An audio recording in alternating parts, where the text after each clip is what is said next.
Let's talk about what to do when there's something wrong with your HTML, but you don't know how to fix it. Before you email web services, try to use these tricks to figure out the problem. First, count your open and close tags. One of the biggest mistakes people make while coding is forgetting to open or close a tag. For example, editors often miss a closing div tag. To refresh, div is short for division. A div tag basically indicates a separate piece of code on the page.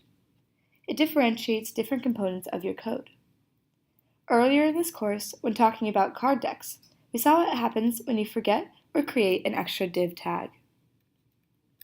One way to check if you have the correct number of opening and closing div tags is to count each on your hand.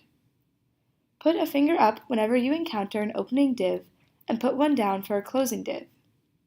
If you finish your section of code and you have fingers left up, then you have a missing closing div somewhere along the way.